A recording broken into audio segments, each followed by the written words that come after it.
This is the legendary Tom DeFalco, and you're listening to Superior Spider Talk.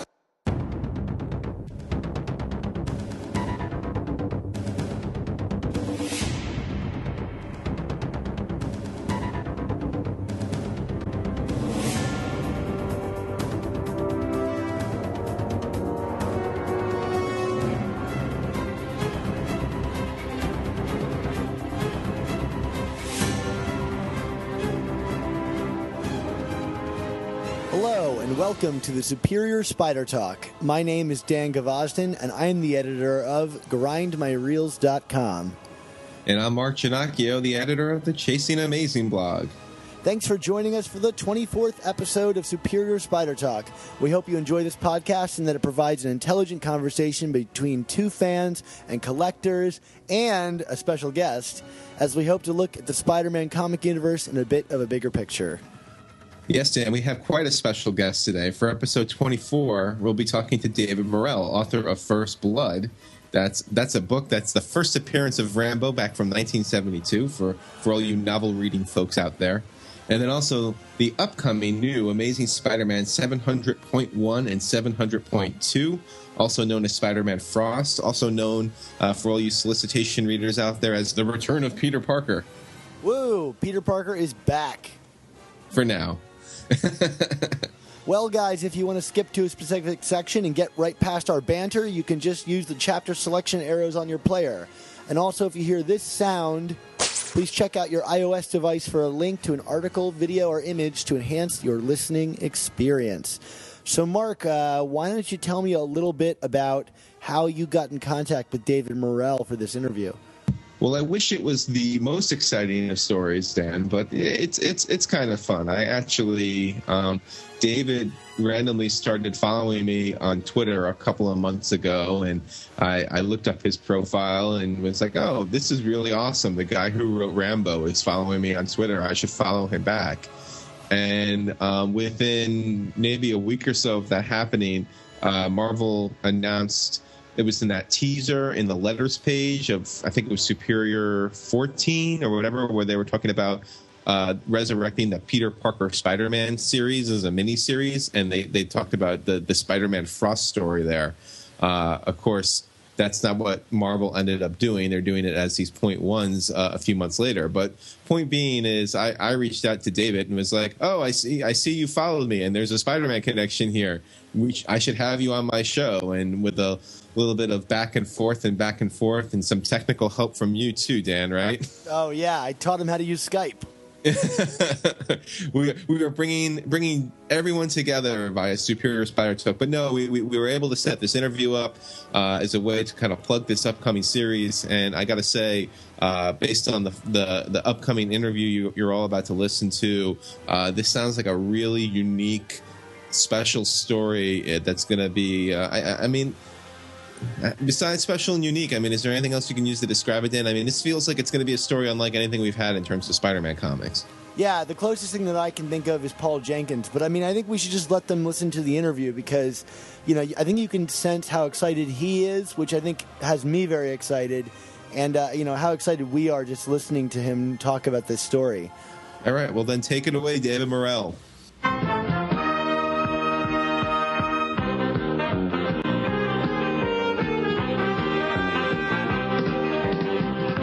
Spider-Man and his amazing friends, Iceman and Firestar.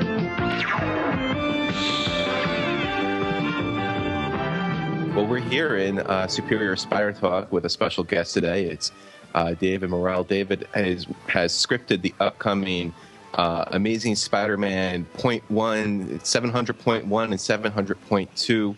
I believe the story is Spider-Man Frost, which is with artist Klaus Janson. David, of course, is also very famous in literary circles for being the creator of Rambo when he wrote First Blood in, what's it, 1976? 1972. 72. Sorry about that. But we're very excited to have him here. David, I guess just to kick us off, I mean, you know, we obviously very curious about what this story is going to be about with Amazing Spider-Man. Could you tell us what can you tell us, before this comes out in early December about It comes out on December 4. There's a kind of an epic background to this, and it really starts with the Captain America: The Chosen 6-part series that I did in 2007. And as anybody who wants to write for comics know, it's tough to get the gig. And for me, it came very easily because an editor at Marvel had the idea that the creator of Rambo would perhaps bring a new perspective to write about Captain America to military icons. And I didn't know anything about writing for comics, although I had really been a fan for a long time since I was a child. I remember a very young putting on roller skates and roller skating to my local comic book store. And they used to have, in fact, they'd have used comics there too, and you could, rent stacks of them and keep them for a week and bring them back and exchange them and pay a little bit more for the rental. And so I was very excited to be asked, and I read a lot of books about comic book writing. The Will Eisner books were really, just very useful. And what I came to terms with was that because I'm in the Writers Guild, the movie writers union, and I'd written enough scripts and seen enough storyboards that I decided that I would treat comic books as if they were storyboards. And I was very struck by something that Eisner said, that one of the most important things in a comic book is the space between images, that there's a kind of a jump there that's very dramatic, and that if you could get the timing on the jump going, that you could probably do okay writing for them. And the other thing that came to me was that I would treat each page as a paragraph, because I'm a novelist, even more than a screenwriter, and that I would treat each page as a paragraph, and that really helped me in terms of the structure of how to do this. So I'll just move along, because I probably raised a lot of things that make you have further questions. But having done the Captain America, Marvel then asked me to do a Spider-Man, and I don't know why they said do a 2-part Spider-Man. I have no idea, but I was more than happy to do it. I mean, what a thrill to be able to have written stories for 2 iconic characters like Captain America and Spider-Man, and the story was written actually several years ago, and it went into limbo. Klaus Janson was assigned to it, and Klaus May is featured heavily in the story. And Klaus identified Aunt May, I am told, I hope I have this right, identified her with his mother, and took a personal interest in the piece, an emotional investment. So Klaus did about half of the first issue, and I thought, this is going along very nicely. And then he got sidetracked because of all kinds of other things going on in the Marvel world, and other issues where our artists didn't deliver, or they got sick, or the deadline got all screwed up or something. And so for several years, he was working on a number of other things, always promising to come back and finish his work on this 2-part series. And I'd actually given up because he was so busy, and he's so talented. And early in January, my editor Stephen Wacker at Marvel contacted me and said, "Guess what? It's going to happen." So then, this year was very exciting to see the rest of the artwork come in, and it's just been a really, really exciting experience. and I'll let you guys ask me some questions. No. I'm intrigued by this whole renting comics idea. I've never heard of that before. Well, yeah, I was raised in Canada. I'm old enough, in fact, that the EC comics, the Haunt of Fear and the Crypt of Terror, I can't remember what they were all called, but I just loved them. And I went through, as a child, I'm old enough to have seen the government, try to co-opt what comic books could be. And to me, they were always, as I was growing up, they were reactionary. They were cutting edge, so to speak, given the horror comics, cutting edge. And the way this store worked is you could buy new ones, but not everybody was collecting them. They wanted to read them. So they would take the comics back, and the store would, if you brought one, or let's say you took 3 or 4 back, maybe you'd get to borrow 2. So there was a kind of a lending library, and you paid either for a new one, which you could keep or bring back for an exchange, or else you paid a fee for, say, renting 5 or 10 of them. But again, you'd bring them back. And so each week I was putting down my hard-earned money, actually my mother's money, because I was too young to do anything but take an allowance. I'd roller skate down. I recall it was a Thursday evening. I lived in a small town in Canada, and the comic book store was on the same street that we lived, about 5 blocks away. And so I'd roller skate over and get my stuff and come back. And it was very exciting. But the EC comics were particularly what I remember, and then how Mad Magazine switched from, being a comic book to, the magazine that it became. It sounds a lot, Dan, like this is the precursor to what Marvel Unlimited digital app is in terms of you pay your monthly fee to have all you can eat Marvel comics. But I kind of like this your David's system a bit better. There's, I think, a little more of a human. There's a much more of a human element to it. The amazing thing was that the comic books were in good shape. That blows me away. They'd been, recycled and recycled. There was a long counter. I bet there were maybe 20 or 30 stacks of maybe 20 comic books per stack that you could, mix and match and all that. But they were in good shape. I was always amazed by that. So David, just to jump back to the Spider-Man issues for a second here. Sure. Obviously, the world of Spider-Man is kind of upside down right now. We have we have Superior Spider-Man. It's Doc Ock as Peter Parker, and the fans either love it or have other ideas. But obviously, what you have written is a traditional Spider-Man story with Peter Parker, right? It is, and just to go back briefly to the Captain America, it seemed to me that with all the variants in the characters, both for Captain America and for Spider-Man, and some of these have gone way beyond the original concepts for the characters.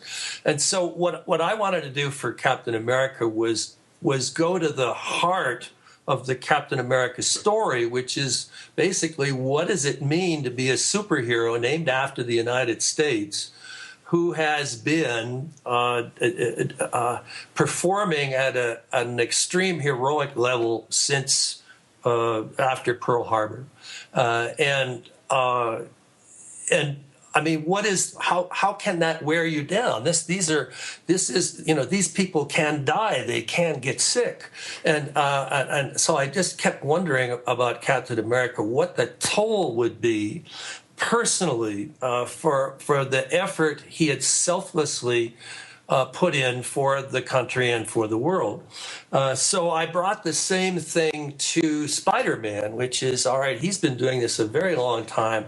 What does it really mean that with great power comes great responsibility? What is the meaning? Because you hear it echoed a lot in some of the stories, but I wanted to put it into a life and death matter where a decision needed to be made. I can't go into the specifics, but a decision needed to be made that was a life and death one, that would show how difficult that great power, great responsibility thing is. And I wanted to emphasize Peter Parker. This is essentially a Peter Parker story. Spider-Man's in it, but it is Peter Parker. And it's about, again, the toll that being Spider-Man can take on someone like Peter if we make the assumption that he's a real person.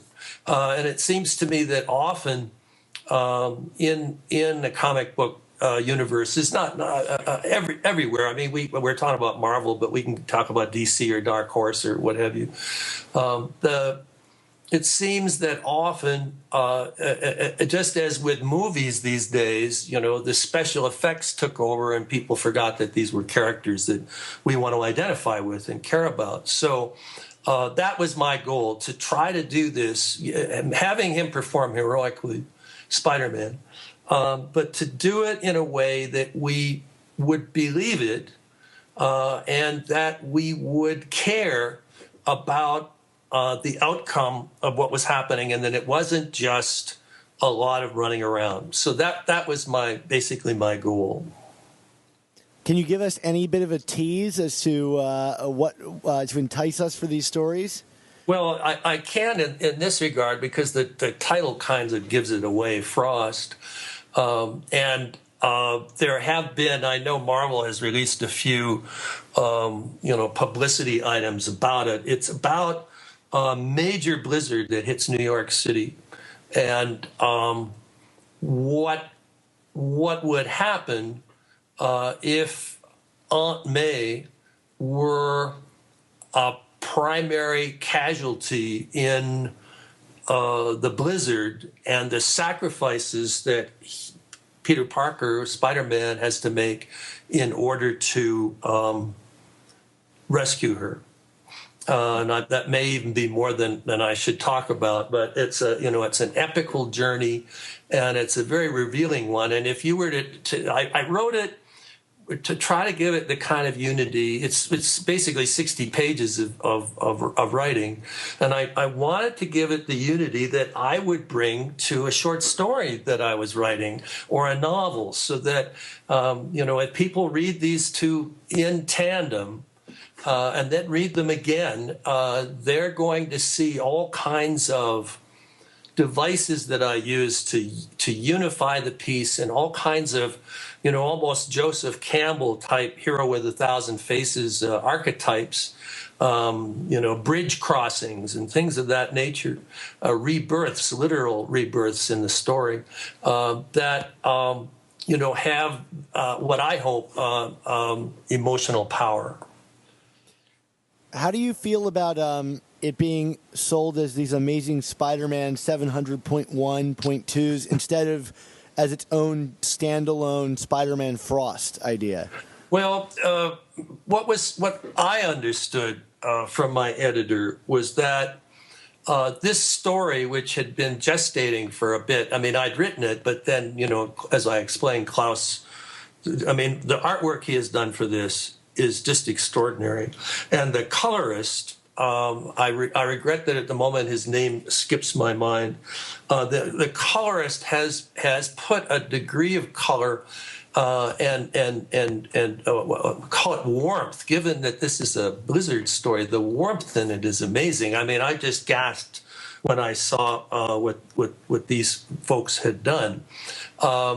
And anyhow, it had been around for a bit because of Klaus having these other projects, and it seems to me, at least what someone at Marvel told me, was that there was among fans some problems with what had happened to Spider-Man, with the villain, as it were, becoming Spider-Man, and that. Originally, I was told that this series was going to be called Peter Parker Spider-Man, and that the intent here was to emphasize, go back to basics and deal with Peter as much as Spider-Man. And when they as they thought about how to lead this off, I mean, truly, it's just so. I mean, my goal was that at times, particularly at the end, that I hoped that people would weep. There's a really poignant image near the end that you'll know what I'm talking about when you get there.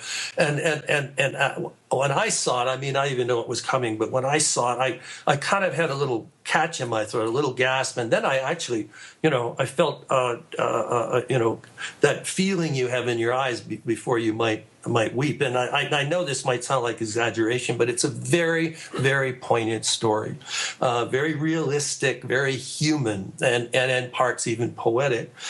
So anyway, I'm a little confused about what this magazine or whatever this series is now, because if it had said, Peter Parker Spider-Man, that's pretty clear, but I don't understand all the numbers and all of that. And but I'm honored that my story, this two-part story, has been chosen as the beginning of this longer series. So, I mean, it's a collectible, so I certainly can't complain about that. You're not the only one who's confused by the numbers. I was about to say. I don't get it. I saw that. First, I thought it was a typo. When I saw some of the publicity, I said, this looks like a computer glitch, and they didn't get the title in. It's a bunch of numbers. But, maybe it makes sense to somebody. I don't know. But, as I said, I'm happy to have worked with everybody, and they must have reasons for having done it this way. Yeah, I mean, when Marvel started this Point One thing a couple of years ago, and initially it was designed to be kind of an out-of-continuity story that would be a jumping-on point for new readers. Like, like it's the end of a major arc, and before we get into the next wave of stories, here's kind of a standalone. But as time has gone on, and we have Marvel Now and Marvel Now 2 and reboots and whatnot, I think that they've kind of taken license with how they number these series sometimes. I don't get to comic book stores as often as I want to, but my feeling here is that it's too complicated. That things have to get simpler, make it easy for the fan, not difficult. But again, certainly, it's not like somebody came in one day and said, let's do this. I mean, I take for granted they have meetings about this, and that there is some greater scheme that makes sense to them. But it's like the workings of God in our universe. We don't know why it snows on a given day, but we hope that there's some logic to it all. Yes. You would really get along with our friend of the podcast, Paul Jenkins, who wrote Spider-Man in the late 90s, because you have the same thought about the character and Marvel as he does, I think. Yeah. Well, we have to, if we don't believe it and if we don't care, then it's just a bunch of special effects. But they understood what I was trying to do, and they were, happy to accommodate me. One of the things that occurred to me was that it may be because of my background. As a novelist, this is my 41st year as a published novelist, and that's an eternity in publishing. Most careers end at 15 or 20 years, and I just have been able, partially through adaptation, because I've tried not to do the same thing. I tried to evolve and keep exploring. But I wondered if, because of my background, they didn't give me some latitude that perhaps another writer, from a different background might not have had. I have no way of telling it. I've never talked to anybody about it. Well, not to do a rough transition here, but earlier in the conversation you were talking a lot about Klaus Janson's art. I mean, he's one of my favorites. I mean, obviously his run with Frank Miller on Daredevil is like some of my favorite comics of all time. Could you talk about just the collaboration process with Klaus? I mean, how much were you in contact with him? I mean, what was the give and take like with him? Well, it's been interesting. I have had no contact with him whatsoever. Now, some might say that's a liability, but I'll tell you how this is going down. And the same thing happened with Captain America: The Chosen. I handed in my script. Klaus was, really taken by it. I mean, and I'm sure that it's hard to, difficult to get someone like him, on your team. He felt so personally about this story that I was very flattered. And as this developed, as I said, he'd been, sidetracked on other projects. But every once in a while, I'd get a note through my editor saying, Klaus wonders if maybe you could do this. That in the second part of the story, could you insert this scene?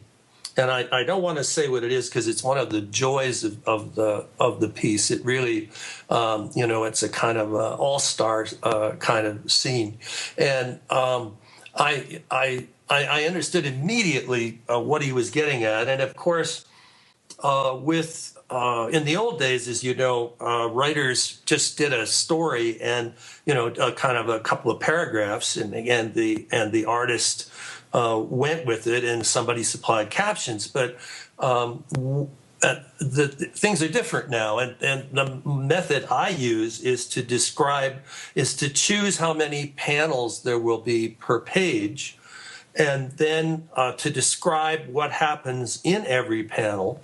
And add the captions, of course. And, I saw in some of the Spider-Man Frost pages, there are as many as, and Klaus can do this, there are as many as 8 and 10 panels per page. On others, there are only, and I wanted it this way, only one image. And because you can do this in comic books, we tried to arrange the pages so that the reveal pages, the big single image pages, would be what happened when you turned the page and suddenly we're confronted with a new image, using the turning of the page as part of the drama of the story. And Klaus was just brilliant about this. And every once in a while, as the artwork came in, I'd see that he took an image that I had put, perhaps at the end of a page or wherever, and he turned it into a full page. It hadn't been anything I'd imagined as the full pages that I'd chosen, but it would be beautiful in terms of, the way he was interpreting the story. So what happened then is I finally got everything about 6 weeks ago. And I then had to go back and rewrite the captions, take out captions, or add new captions in order to make the story compatible with the alterations he'd made in my suggestions of how many images per page, or in some cases where he took one image out of a group and made it a full page. So it's been, even though I haven't had a chance to communicate with him, I feel as if there's been some kind of mind reading at work, because he's been interpreting what I've done, and now I am interpreting. We're still working on the second issue. Now I'm interpreting what he's done, so that we're all going to get to the same place, and it's as if the two of us seeing this visually, whereas I'm supplying the words on the page. That we're going to eventually have come up with something that's a true collaboration. Do you feel like the art kind of, the artist kind of gets the last say? It's kind of this like death of the author thing. Well, in this case, I'm reading along, and he cut a subplot from the story, one that I was very fond of, and. But when I saw what he was doing, I realized that we didn't have room. We could either go for a big effect with, I'm thinking particularly of one full-page image that I hadn't imagined, even though it was an image that I described, but I hadn't seen it as a full page.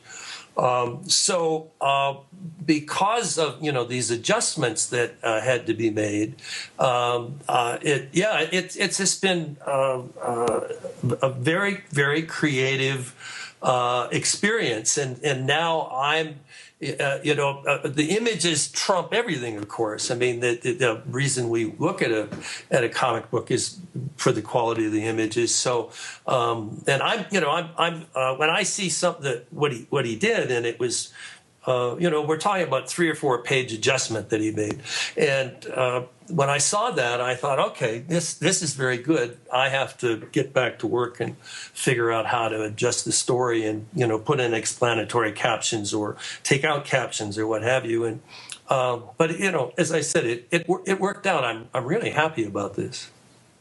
Did you feel that you struggled at all with the transition from not being a novelist to writing comic books? I mean, I know you had the experience with the Captain America mini, but even, I guess, predating that, I mean, your first time making that transition, I mean, was this kind of an awkward one for you initially, or do you feel like you hit the ground running with it? Well, it goes back to the idea that I'd written for movies and I'd seen enough storyboards that that part I was comfortable with. But in specifics, the way this happened was when back in 2007, when Marvel came to me to do the Captain America: The Chosen series, I was honest with them. I said, look, I want to do this, but I've never written for comic books. So, we have a basically a situation where I have to find out whether I can do it. And so that's when I'm a good student. I learn well, and I apply myself to learn well. So, I went to the Eisner books particularly, and I was so fascinated by particularly that business of the jump from one image to another, that pop, that crackle, whatever it is. There's something about what you leave out between the images that adds to the story. And so I wrote, I sent them, we're talking about Captain America. I sent them the first issue. I wrote it on spec. I wanted to do it, and we were all trying to figure out whether I could do it. So I said, all right, I'll write it on spec, and then you guys can decide. And if you don't think I can do it, well, we all tried.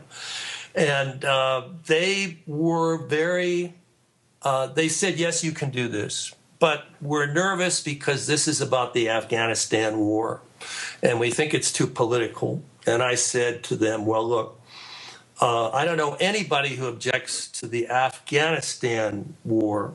It's when everybody jumped over to Iraq and split forces. And what were we doing in Iraq anyhow? That's the controversial one. And I said, Afghanistan isn't going to be a problem for you. And they said, well, maybe. And then I thought, all right, the ball's in my corner. So I wrote the second issue on spec. And I sent it in. And now I was getting emails that said, what are you doing? Why are you doing this? And I'm responding, well, I think this is an important story and I really want to do it. And I'm showing you the possibilities. And they said, we don't have to pay you for this. That sounds like Marvel. I said, I understand this. I'm doing this on spec because I want you to see how serious I am. This is a story that should be released. And they said, all right, we'll talk about it. And then I thought, well, still in my court. I haven't been persuasive enough. So I wrote the third issue on spec. And that did the trick.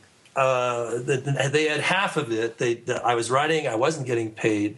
And they understood my enthusiasm, and the enthusiasm then seemed to spread. And then we got Mitch Breitweiser involved for the artist, and the whole thing went very well. On that one, I realized that I could be, a director and cinematographer and everything. So because this is in Afghanistan for Captain America: The Chosen, the script says that I think it's the first 16 or 18 pages will have desert colors, washed out blues, muted browns. That's going to look grainy. It's going to look like somebody hurled sand at the page that we're reading. There'll be a battle, and there we'll see the primary color of red for the blood, and some bright flashes for muzzle flashes and things like that. But we're still holding back on the color. And then I said, the first time we're going to use primary colors is when Captain America shows up, and this will be the first full page image. And he will fill the page, and we'll be overwhelmed. This is what I said in the script. We'll be overwhelmed by the red, white, and blue of his costume. And I said, if we can manage it, I want this so that we don't see him until we turn the page and he's suddenly staring at us. Again, using the turning of the page as part of the story. And this was all in the script. And Mitch, Breitweiser, just had a lot of fun working with this. And then the colorist, and I'm going to lean over here and see if I can't find my copy of Captain America: The Chosen, because he was so. I'm away from I'm sorry, I leaned away from the computer. I'm trying to see where I put that. Maybe you guys have it there. And we can track down the name of the colorist, because for people who don't know, the author writes the script, and it's a detailed script. Then the illustrator does the images in black and white, and then the colorist comes in and adds the vibrancy. So it's a 3-part process, and any weakness in any of those 3, and you're not going to have a satisfying story. And in both cases, the colorist for Captain America: The Chosen and Spider-Man: Frost, the colorist has just done outstanding work. And remind me how I got off on that. Tell me what your question was. Well, I'll tell you, the colorist is Brian Reber. Oh, that's it. Yes. He's wonderful. And he was very excited. I communicated with him, and he said he just had so much fun making it look as if somebody hurled sand at the page. It's very gritty, grainy images. Again, that is trying to do something new and go in new directions. Well, I have a question about, once you're contacted about working on a Spider-Man book and they've hired you on to do this story, what do they send you in terms of reference material and ways of getting to know the character better? Well, in this case, I'm trying to remember if I received anything. I mean, Spider-Man's a pretty accessible character, and when I was doing the Captain America, they sent me, tons of comic books for different characters, the Punisher, and I can't remember who all else, but there were a lot of them. And then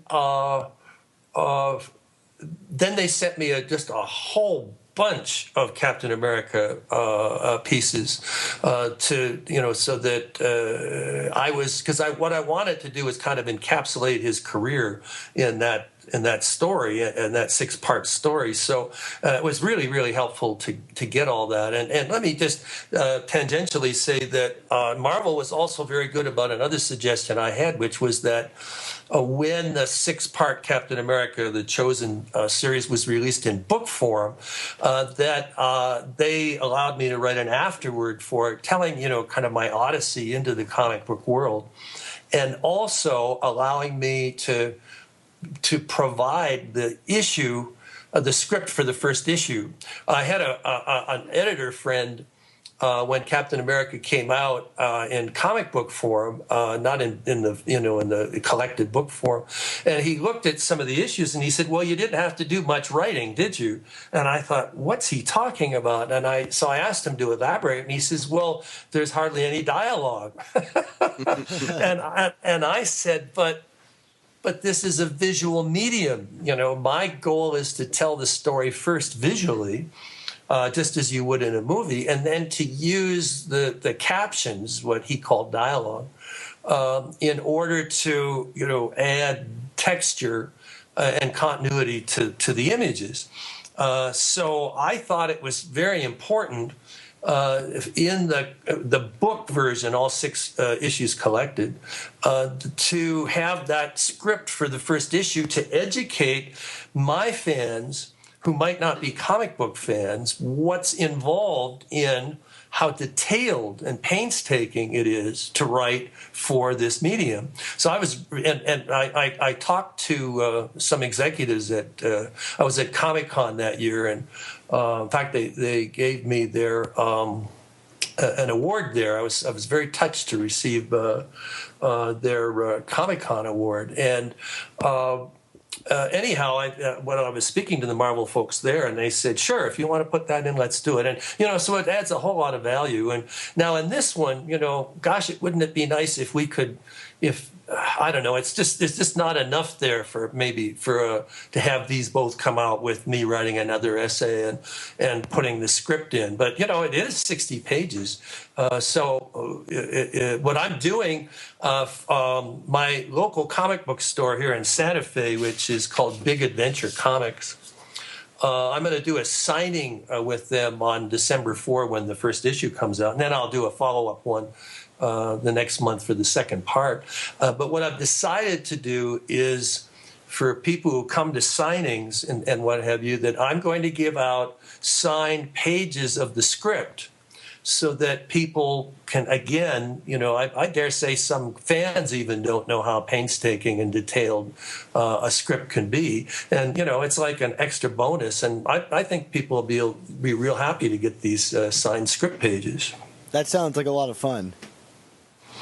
Well, again, I was a teacher for so many years, and I'm not happy sometimes unless I can provide information. Yeah, I hear you on that one.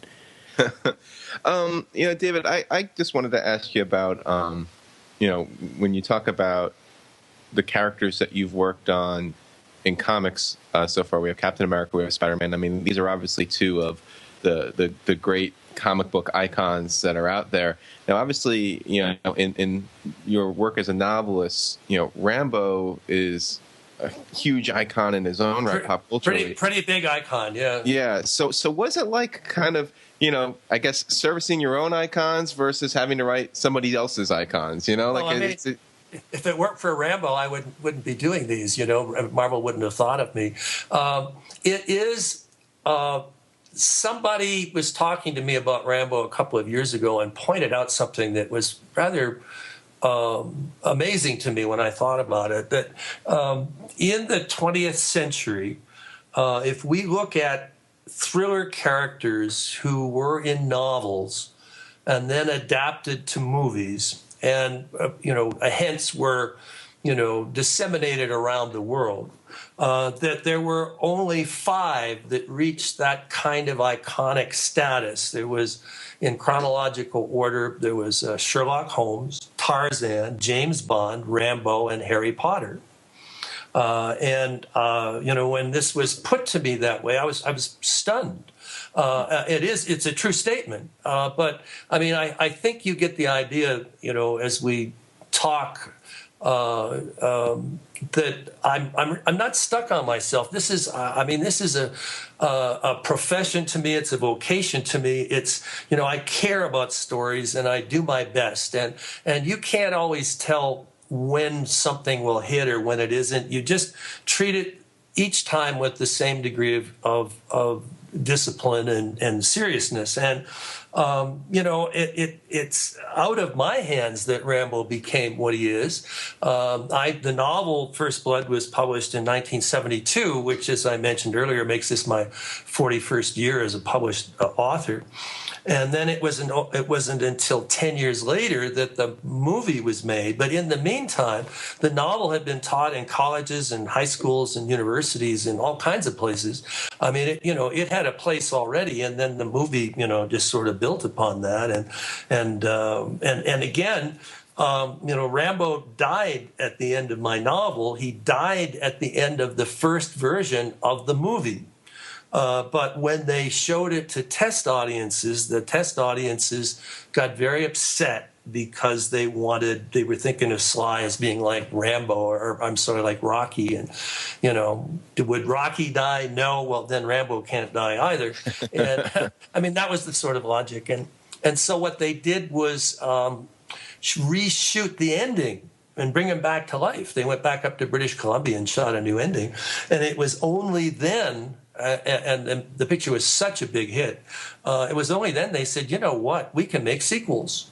The thought had not occurred to them before. So, how's that for an accident? That a test audience could make the producers reshoot the ending, which would then, because of the movie's success, prompt them to do later films. Now, what's odd here is that there have been 4 films, and the character in my novel is not quite the same as the character in the first movie, First Blood.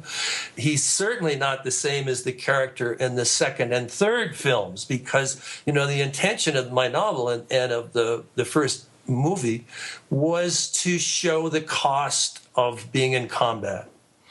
But when the sequels, Rambo First Blood Part 2 and Rambo 3 came out, they almost turned it around and glorified combat. That it became like a contradiction from the first novel, from the novel and the first movie. Now, where this gets interesting is Sylvester Stallone called me, I think it was in 2006.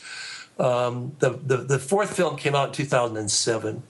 And he called me and he said, in retrospect, I'm not happy with the second and third movies. And remember, I had nothing to do with the movies, so I can talk this way. What Sly said was, they glorify combat in a way that I'm now uncomfortable with. So he said, I've decided in the fourth film to make it as if Sam Peckinpah had directed it, and to make it a harsh movie, to show the cost. And there's some problems with the movie, but the good parts. He's cleansing himself all the time. In the movie, he stands in the rain a lot. He pours water over his head. He washes his face a lot. He's dripping his hands in water all the time. He's trying to get clean. He's trying to, get rid of his memories. And then in the climax, Sylvester, who directed, does some homages to the Wild Bunch. The intentions there were very interesting. And I really applauded. What he said to me is, I don't think we ever got your character as displayed in the book. And we never quite made him on the screen. So he said, this time around, it's going to be your character from the book. So, a complex kind of journey. Even though I dislike the third movie a lot, it's the second and third act are the same, and it's just a repetitious film. But in the second one's kind of fun. It's kind of like Rambo of the Apes. It's kind of a Tarzan movie, and he comes out of the wall of mud and all that. There's a lot of fun in the second one. The third one's just dreary, and the fourth one had ambitions that in the beginning and the end worked out very well, but it's got a crummy middle. With a huge body count. With a huge body count. Yeah, but what Sly told me was that he had strong interference from the production people, that they wanted this to be something for 16, 17-year-old Asian males, that they just wanted, that it's a genre that we maybe don't understand in the United States or in the West. But anyhow, that's what the movie turned out to be. But the beginning, I thought, where he's catching cobras and the cobra kind of rises up and looks at him, and it's like takes one to know one, I thought, that's cool. And then at the end, where he is kind of washed himself, where he's gone through a purgation and he's a catharsis through this ultimate battle, and suddenly we're back in the United States, and he's wearing the same clothes that he wore in the first scene of First Blood, and he's come home. And my wife, when she saw it with me, she gasped. I mean, there's some nice stuff in it, but it's just too bad about that middle. It's so funny that, like, you describe the movie studios as making the first movie, not thinking about sequels, and trying to just make a good story. And now, for a studio to think that way would be unheard of. Like, now they're only thinking about the sequels and franchises. It's true. Sequels, remakes, and given our topic here, characters adapted from comic book franchises, that does seem to be, where we have to remember that with the collapse of the DVD market, which was the godsend for studios. It's where their profit was. And then, Netflix and streaming sort of took away the DVD market, and then studios were lost until they discovered China and India. That is the audience that studios look to really make the big dollars, and they're essentially making American movies for people in India and China, it's just the way it is. But every once in a while, something gets past us, them or what have you. I was watching, and unfortunately, well, I don't know if it's unfortunate, they are sequels, but and this is so far from our, from what we've been talking about. But Ethan Hawke and Julie Delpy made a series of films called Before Sunrise, Before Sunset, and Before Midnight. My favorite movies of this year. Well, the first two, of course, are, but 9 and 18 years old. But Before Midnight, I watched that last night. My wife and I watched all three in a row, and I just heard so much about them. I said, well, gee, I guess I better watch. As you say, this is such skilled filmmaking. It's such unique, and nothing happens in them. A man and woman meet.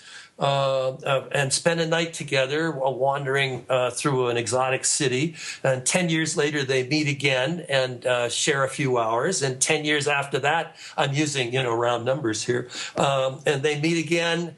But now they're married and they have 2 children. And that third movie, Before Midnight, it occurred to me that's the most harrowing recreation of a marital argument that I've ever seen on screen. I mean, and it's so believable in these characters. There's so much what they are in their characters.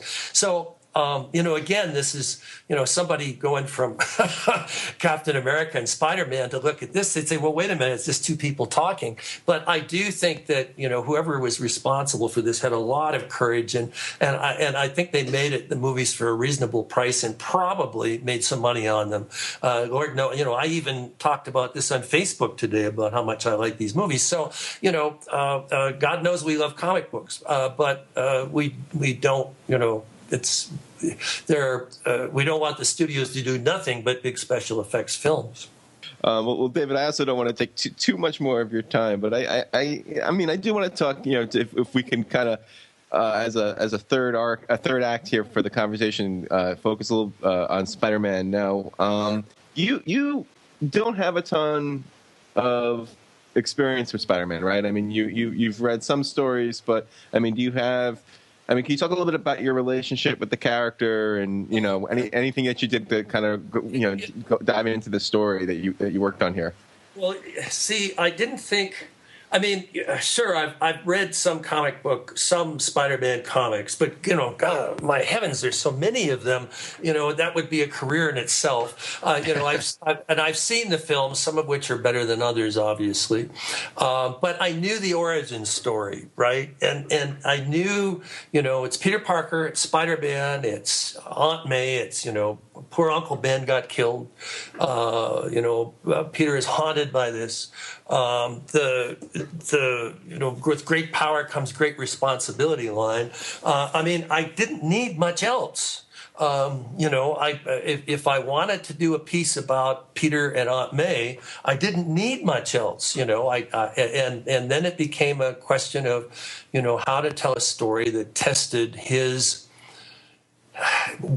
understanding of what great power, great responsibility means, and this is addressed in the piece. It's the some of the dialogue is going to surprise people because it's almost philosophic at times, and that it all addresses the issue of the cost to Peter Parker of being Spider-Man.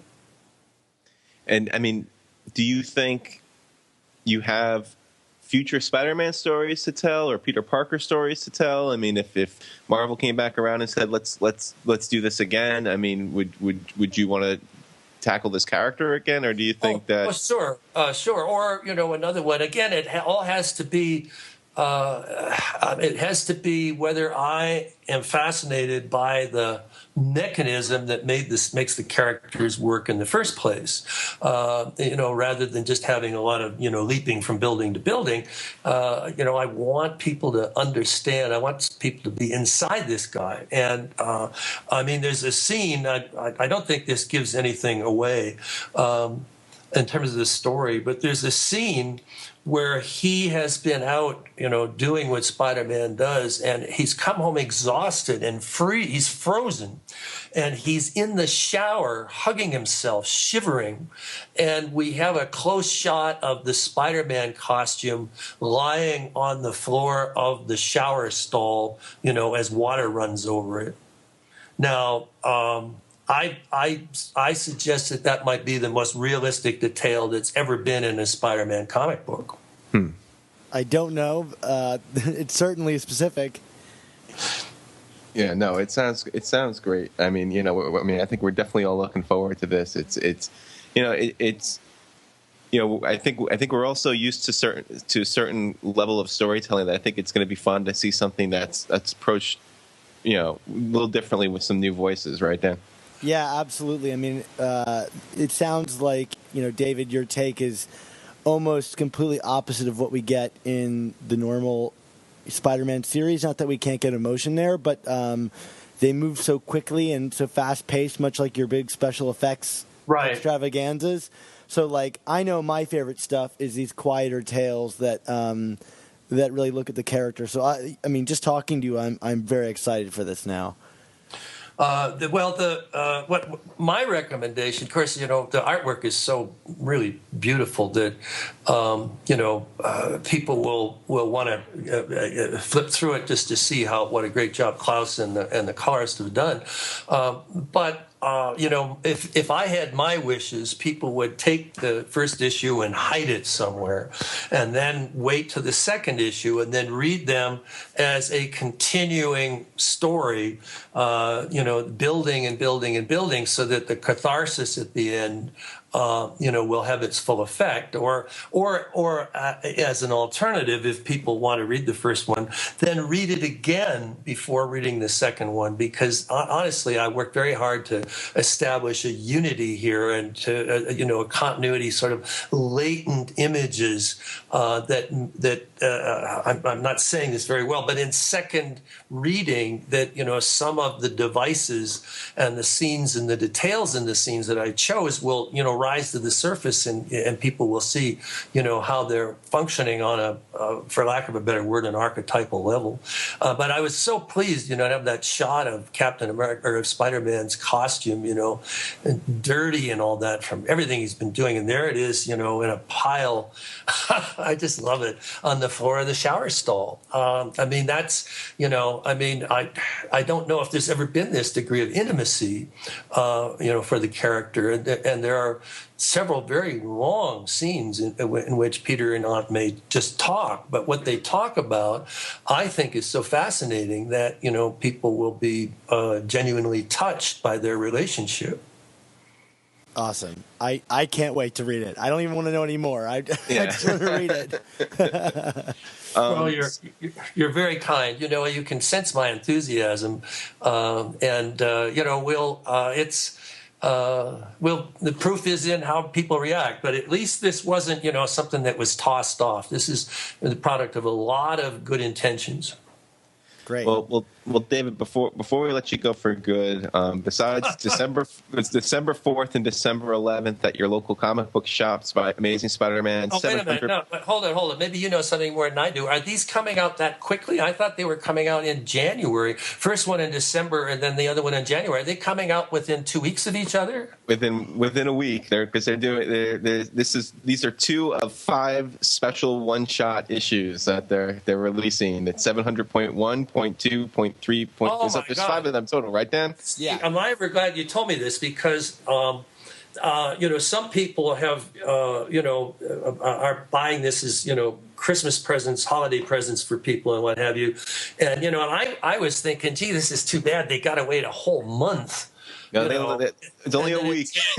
Oh, well, this is great because then I'm going to change this for communicating on Facebook, and we'll be able to get these out to people before the end of the year. People will have some neat things under the tree, perhaps, that they hadn't counted on. I'm very glad you told me that. I had no idea. Well, I'm not waiting for the under my tree though. I'm just grabbing them the day off, right, Dan? Yeah. I will be at the store the minute it opens. I get you. Very well. I wanted to ask you if you'd like to plug any other ways where we can read your work or yes. Where you're on social media, just where we can follow you and maybe buy your stuff and make you a happy person. Thank you very much. First of all, I want to put in a plug for a novel that came out this year called Murder as a Fine Art. Publishers Weekly chose it as one of the top 10 best mystery thrillers of 2013. In August, it was #1 in all of the Kindle universe on Amazon. I mean, it was just such a hoot to rise to the very, very top and it was a New York Times bestseller. And it's, I'm known for my contemporary American subjects, but I fell in love with 1854 London. I fell in love with that gloomy, noirish Victorian fog-bound, harrowing streets. So Murder is a Fine Art takes place in 1854 London, and it's a novel, but it's based upon the first publicized mass murders in English history. So everybody, of course, thinks Jack the Ripper, but Jack the Ripper came late. He was in the 1880s, and these mass murders, my God, they were gruesome. In 1811, and the improved roads coupled with what was then called the mail coach system. Coaches set out from London with the news, and they were able to go throughout England within 2 days. And London had 52 newspapers at the time in 1811. And those newspapers went out with the story of what were called the Ratcliffe Highway murders. And they paralyzed the entire nation. And then the murders happened again. There were 2 sets of them, 12 days apart. And when the second murders came, England shut down. My story is based in 1854, in which someone is recreating those murders, trying to be identical and perhaps even a little worse. And it's a real ride. And the other thing is you'll learn a lot about Victorian culture. I wrote it as a kind of imitation Victorian thriller. They called them sensation novels. And so you learn, when you're done, you'll feel as if you've actually been there, that you've learned about Victorian culture in a way that you never were capable of doing it before. So that's the other big thing that went on this year. My website is davidmorrell.net. My name's spelled Morrell, and it's .net as in like the network of readers. And it's a very ambitious site that is meant to look like a magazine. So it has lots of information, lots of attractive photos, and a picture of me and Sylvester and things like that. And then I'm on Facebook as well. I have a robust Facebook page, 16,000 visitors, and I'm there every day, and we have long discussions. Yesterday we had a topic that had 100 people talking about the. It's a sell-on kind of thing. It's about books, movies, films, music, and today, in fact, the Facebook topic was those movies we talked about briefly: Before Sunrise, Before Sunset, and Before Midnight. So we have a good time there, and I'm very accessible. I do all of this myself, and so if people want to visit me in any of those places or get Murders of Fine Art, I promise you that book that you'll say, wow, I feel like I'm on those streets in 1854. Well, again, David, we really do. Well, Dan, before I do that, do you have anything else you want to throw in there? No, I just love hearing about it. I'm going to check your book out, and I'm already checking out your Facebook page, and it looks like some great conversations going on. We've got a lot of stuff. Sometimes it's about what I'm doing because people want to know. But I don't want this to be about me. I want it to be about the books and the movies and all that. And what are they saying? Are people responding to those 3 films? Yeah, they are. You have like 44 likes and like 10 comments, and I'm seeing images here from Spider-Man Frost. I've actually not seen any of the interior artwork, and I'm checking that out right now. That's the first page of Spider-Man Frost. It's without the captions. Yeah. But I just thought let Klaus's work stand alone there, and that you can see the color that I'm talking about. This thing really pops off the page. The editor, when he first saw it, Stephen Wacker, when he said, "Wow, I didn't think it'd be this warm," and he meant that in a good sense. Well, again, we really do look forward to it. Obviously, we're very appreciative that you dedicated your time. It was fun. I do a lot of interviews, and this one, because it's a different subject and all that. It was very engaging. I thank you for having me. Oh, well, thanks for coming. Yeah, say we hope we sounded somewhat engaged and no, we did it. I feel as if I talk too much, but on the other hand, that's why I'm here, I guess. But do let me know what you think of it. You have my email address, and let me know what you think of it when you have a chance to look at it. We will do. Absolutely. All right, David. Well, thank you again so much for joining us. We really appreciate it. You're quite welcome, and happy Sunday to you. Yeah, same to you.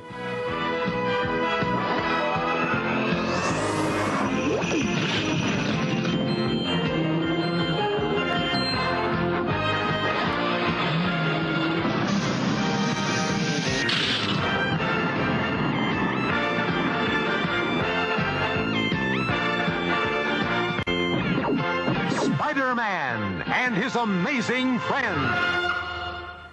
All right. Well, thanks again to David Morrell for taking the time out to talk to us on Superior Spider Talk. I mean, it's again, I'm really intrigued and excited to get my hands on this series when it comes out. Hopefully, by the time you're listening to this, it'll be in the upcoming week. Yeah, I mean, it's just great to hear this kind of enthusiasm from a writer, and for me, it's just exciting. I mean, we've talked to so many interesting people from all different walks of life on this show, and David is definitely an interesting voice in the writers community, and it was a really fun time to have him on the show. Absolutely, Dan. Well, of course, you guys can find all of our Superior Spider Talk podcasts at superiorspidertalk.podomatic.com, or find us on iTunes by searching Superior Spider Talk. And if you do, please leave us a rating and comment and let us know how we're doing, and we'll read it on the air. If you have any opinions on these comics discussed today or any questions, please email them to us at superiorspidertalk@gmail.com, and we'll address and read them on the air. And don't forget to pick up David's new books, Amazing Spider-Man 700.1 and .2.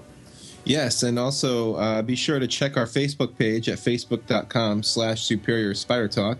It's a great place to keep up with us in between shows, as we often put up articles that we've written, including, I'll definitely be putting up what I write on Chasing Amazing about these 2.1 issues. So, for you listeners out there, and for David, if you're listening, that's one place where you can find some of our work. And then we also put other breaking news about the Spider-Man universe and its connected titles, and, of course, how to get in touch with us. And Dan, where can we find you outside of our Facebook page? Well, of course, you can always find me at dangvozden.com or on my Twitter at dangvozden. Or you can find me in my movie reviews, and you got a little taste of my taste in film in that interview there at grindmyreels.com. How about you, Mark? Yes. Well, as always, you can find me at www.chasingamazingblog.com, the hub of all things Mark and Spider-Man, I guess. And you can find me on Twitter at chasingasmblog. You can find me on the old Facebook at facebook.com/chasingamazing. And then there is my semi-weekly column at Comics Should Be Good blog, Gimmick or Good, about 90s comics. Awesome. Well, Mark, I had a great time talking to you today. Yeah, Dan, it was great talking to you, too. Did you get to talk to anybody else recently that I should maybe know about? Well, I don't know if it was a person per se. It was more like a whisper on the wind. You know, I was out walking through this graveyard, and I'm just in the middle of Brooklyn. So I'm sorry that I didn't say hi to you again. I keep ending up in your neighborhood and not saying hi. I apologize profusely. It's really obnoxious, Dan, but that's okay. Okay, well, so I'm wandering through this graveyard, and I'm hearing these sounds around me, these like this, and I'm like, what the hell is that? And it's cold, and I'm shivering. And Is it The Shining, Dan? Was it The Shining? No, it wasn't The Shining, Mark. Okay, I'm sorry. I wasn't in upstate New York. So anyway, so I'm walking through this graveyard, and I hear this voice on the wind, and it's talking to me about a microscope. A microscope.